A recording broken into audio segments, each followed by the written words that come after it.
Education की दुनिया में ना एक बहुत बड़ा बदलाव आ रहा है और इस बदलाव के सेंटर में है आर्टिफिशियल इंटेलिजेंस। चलिए इस विश्लेषण में थोड़ा और गहराई से उतरते हैं और देखते हैं कि कैसे एआई एजुकेशन का पूरा नक्शा ही बदल रहा है। जरा सोचिए, एक ऐसा ट्यूटर जो कभी थकता नहीं, जो हमेशा मौजूद है और सबसे बड़ी बात, जो हर स्टूडेंट को उसकी अपनी ज़रूरत और स्पीड के हिसाब से सिखाता है। ये अब कोई साइंस फिक्शन की कहानी नहीं रही, बल्कि एक ऐसी हकीकत है जो हमारे दरवाजे पर दस्तक दे रही है। पहले का सिस्टम कैसा था? वन साइज फिट्स ऑल वाला, मतलब एक ही क्लासरूम, एक ही स्पीड सबके लिए। लेकिन अब एआई एक बिल्कुल नया मॉडल लेकर आ रहा है। यहाँ हर स्टूडेंट के लिए सीखने का रास्ता अलग है, उसकी रफ्तार अलग है और टीचर का रोल भी बदल गया है। वो अब सिर्फ इंस्ट्रक्टर नहीं, बल्कि एक मेंटर है। और ये कोई दूर के भविष्य की बात नहीं है, ये आज हो रहा है। आपको जानकर हैरानी होगी कि आज दुनिया भर के 86% यूनिवर्सिटी स्टूडेंट्स अपनी पढ़ाई में किसी न किसी तरह से एआई का इस्तेमाल कर रहे हैं। मतलब ये क्रांति तो पहले ही शुरू हो चुकी है। तो सवाल ये उठता है कि एआई ये सब करता कैसे है? मतलब इसके पीछे का सीक्रेट क्या है? इसके पीछे एक बहुत ही पावरफुल इंजन काम करता है, जो हर स्टूडेंट की समझ को लगातार ट्रैक करता रहता है।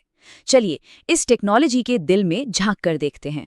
इस तकनीक को कहते हैं नॉलेज ट्रेसिंग। अब ये सुनने में थोड़ा टेक्निकल लगता है, पर इसका मतलब बहुत सिंपल है। ये एआई की वो काबिलियत है जिससे वो ये पता लगा सकता है कि एक स्टूडेंट किसी टॉपिक को कितना समझ रहा है और वक्त के साथ साथ उसकी समझ कैसे बढ़ रही है।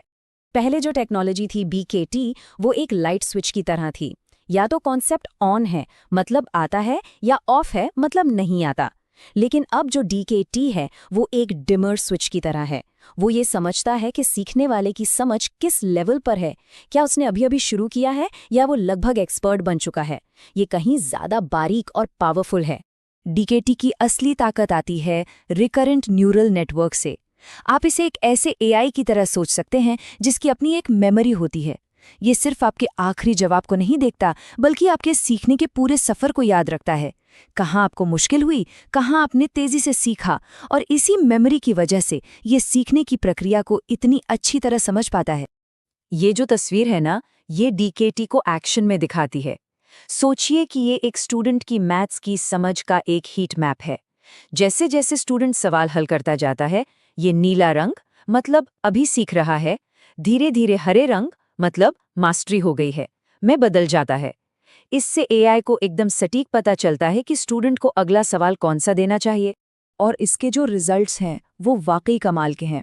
स्टैनफोर्ड यूनिवर्सिटी की एक स्टडी में पाया गया कि डीकेटी स्टूडेंट की परफॉर्मेंस का अनुमान लगाने में 25% ज़्यादा सटीक है। इसका सीधा सा मतलब ये है कि एआई ट्यूटर स्टूडेंट्स को सही समय पर सही मदद दे सकता है, जिससे सीखना आसान हो जाता है और फ्रस्ट्रेशन कम होती है।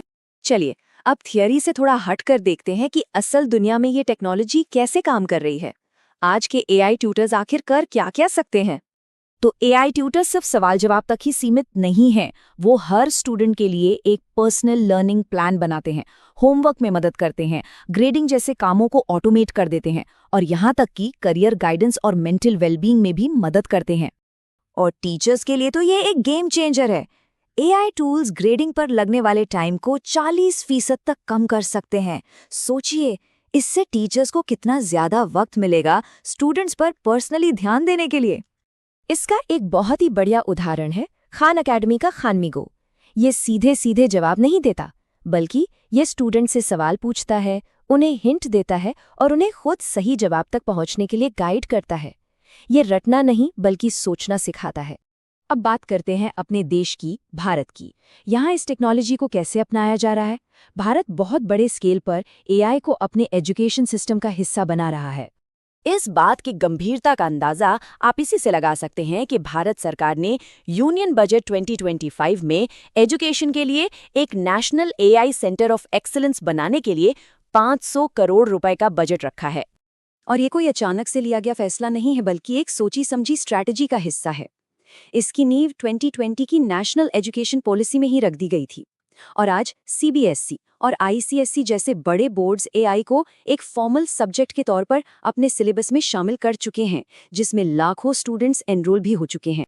और ऐसा नहीं है कि ये सिर्फ पॉलिसी लेवल पे हो रहा है। ज़मीनी हकीकत ये है कि टीचर्स भी इसे बहुत तेज़ी से अपना रहे हैं।